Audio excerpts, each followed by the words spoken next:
Hello everyone, welcome to Super Classes। आज के video series का ये वीडियो नंबर 2 है, जिसमें कि हम 2100 फुल क्वेश्चंस को कंप्लीट करेंगे। ये 2100 की बेस्ट सीरीज है, जिसमें कि अभी तक जो MCQ फंडामेंटल ऑफ कंप्यूटर्स के 15 हो चुके हैं और इस 15 क्वेश्चंस को मिला के अभी 30 क्वेश्चंस हो जाएंगे।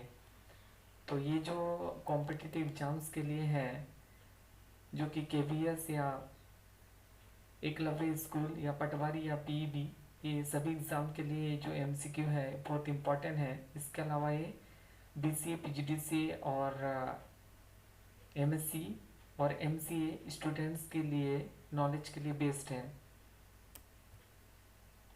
तो आइए देखते हैं first question. The name of the screen that recognised touch input. ऐसी डिवाइस या रिकॉग्नाइज्ड डिवाइस का नाम बताइए जो टच इनपुट को पहचानने वाली स्क्रीन का नाम होता है। ठीक है, टच इनपुट को पहचानने वाली स्क्रीन का नाम बताइए। क्या कहा जाता है उसे? टच स्क्रीन कहा जाता है, पॉइंट पेन कहा जाता है, टच पैड कहा जाता है, या एंड्रॉयड स्क्रीन कहा जाता है। The name of the screen that recognised touch input is. तो आंसर है इसका टच स्क्रीन। ठीक है, टच स्क्रीन जो हम एक इनपुट और आउटपुट दोनों एज ए डिवाइस के रूप में यूज़ कर सकते हैं। ओके, ठीक है। आजकल एंड्रॉयड मोबाइल में भी टच स्क्रीन आता है, और जैसे कोई ATM सिस्टम है या इंटर करते तो हमें टच स्क्रीन का ऑप्शन देते हैं। ठीक है, तो इसमें पूछा गया the name of the screen that recognised touch input, इसे क्या कहा जाता है? तो सभी को मालूम है टच स्क्रीन कहा जाता है, जो कि हमारा इनपुट तथा आउटपुट दोनों डिवाइस होता है। Question number second, the identify the device through which data and instructions are entered into a computer. उस डिवाइस का नाम बताइए जिसके द्वारा हम डेटा तथा इंस्ट्रक्शंस कंप्यूटर को देते हैं या इनपुट देते हैं। वो इनपुट डिवाइस होती है, आउटपुट डिवाइस होती है, स्टोरेज या मेमोरी। तो आंसर है इसका input device. Input as a keyboard, mouse और जैसे ट्रैक बॉल, ये हमारी, और बार कोड रीडर, ये सभी हमारी इनपुट डिवाइसेस के अंतर्गत आते हैं। तो हमें ये पहचानना है कि identify the device through which data and instructions are entered into computer. हम कंप्यूटर को इंस्ट्रक्शंस देते हैं या फिर इनपुट के थ्रू, हम कमांड के थ्रू इंस्ट्रक्शंस देते हैं। तो इसे किस डिवाइस से देते हैं? तो आंसर इसका input device. Question number third, the arrange in ascending order unit of TB, KB, GB and MB। Memory TB, KB, GB तथा MB की इकाइयों को आरोही क्रम में व्यवस्थित कीजिए। तो इसका आंसर हो जाएगा आपका KB सबसे छोटी यूनिट, उसके बाद MB के बाद GB तथा GB के बाद TB। KB kilobyte, MB megabyte तथा GB गीगाबाइट, तथा आखिरी हमारे पास जो अभी है TB टेराबाइट। तो आंसर इसका हो जाएगा KB, MB, GB, TB, option A. Question number 4, which one is the result of output given by computer. Computer द्वारा दिए गए आउटपुट का परिणाम कौन सा है? मतलब जब हम इनपुट देते हैं तो हमारा आउटपुट किस में कन्वर्ट होता है? वो डेटा में होता है, इंफॉर्मेशन में होता है, इंस्ट्रक्शंस में होता है, या नॉलेज में होता है? तो आंसर इसका इंफॉर्मेशन। जो आउटपुट होता है वो इंफॉर्मेशन में जनरेट होता है, जो भी हम इंस्ट्रक्शंस देते हैं। Question number 5, what difference does fifth generation of computer have from the other generation of computer. पांचवी जनरेशन के कंप्यूटर तथा अन्य कंप्यूटर की पीढ़ी में क्या अंतर है? वो टेक्नोलॉजी एंड एडवर्टाइजमेंट का है, या ऑब्जेक्ट ओरिएंटेड प्रोग्रामिंग का है, साइंटिफिक कोड का है या ये सभी है? आंसर इसका all of these, D, option D. Question number 6, when a key is pressed on keyboard, which standard is used for converting the keystroke into corresponding beat?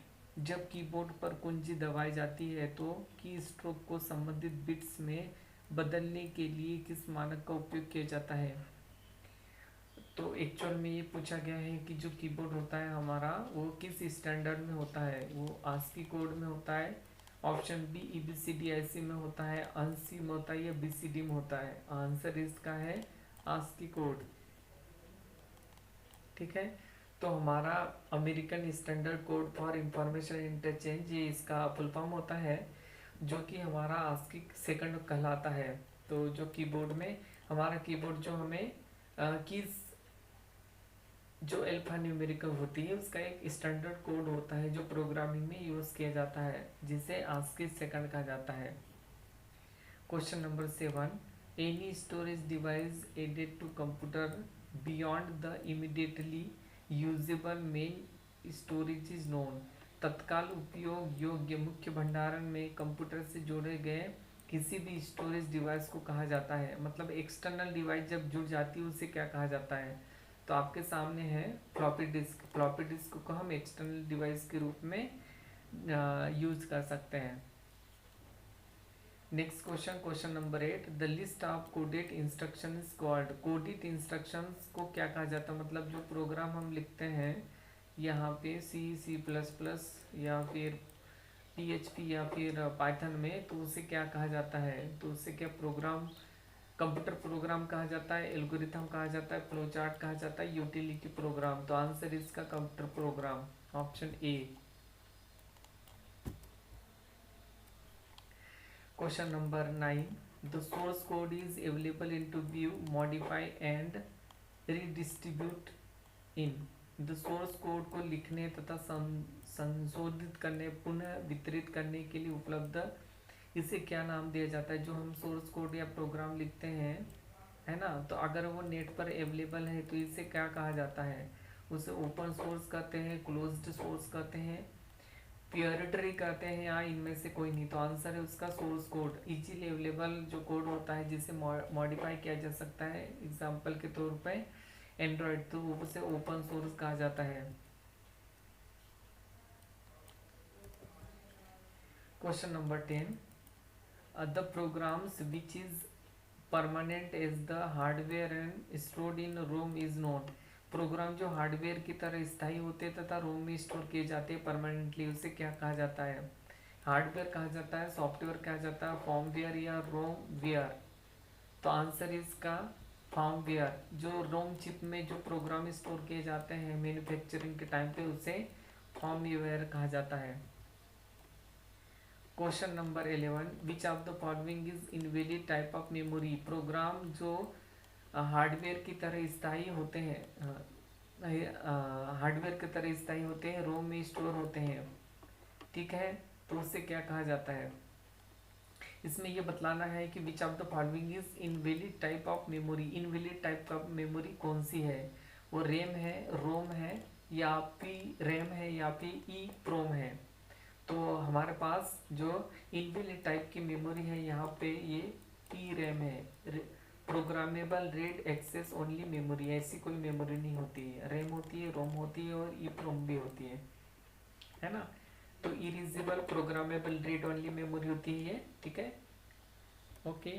तो आंसर हो जाएगा इसका PRAM, programmable read access only memory, जो invalid type की memory है हमारी। Question number 11, the C language were used in computer. C language किस generation में यूज की गई थी? आंसर है ये फर्स्ट जनरेशन, ऑप्शन बी है सेकंड जनरेशन, ऑप्शन सी है थर्ड जनरेशन, ऑप्शन डी है फिफ्थ जनरेशन। तो हमारी जो C लैंग्वेज है वो सेकंड जनरेशन में हमें यूज करने को मिली थी। Question number 11, VLSI is used in generation. VLSI किस जनरेशन में यूज की गई थी? फर्स्ट जनरेशन में, सेकंड जनरेशन में, फोर्थ जनरेशन में या फिफ्थ जनरेशन में?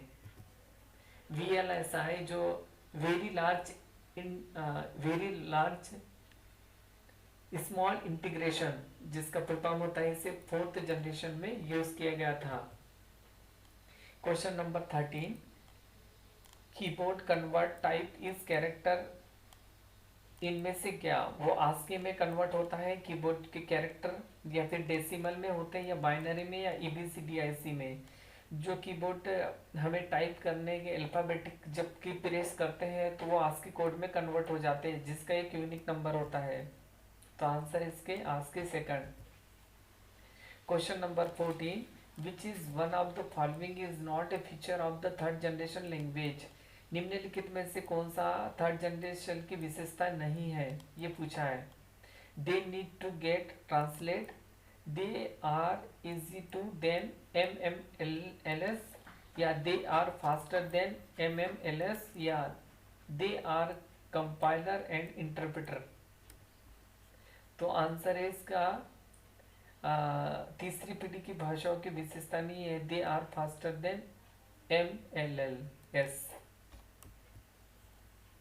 क्वेश्चन नंबर 15, LSI, VLSI तथा ULSI चिप वर यूज्ड, कौन से जनरेशन में यूज किए थे? LSI, VLSI, ULSI चिप्स की जनरेशन में यूज किए गए थे? 5th में, 2nd में, 3rd में, या 4th में? ठीक है, तो LSI, VLSI तथा ULSI जो हमारे 4th जनरेशन में यूज की गई थे।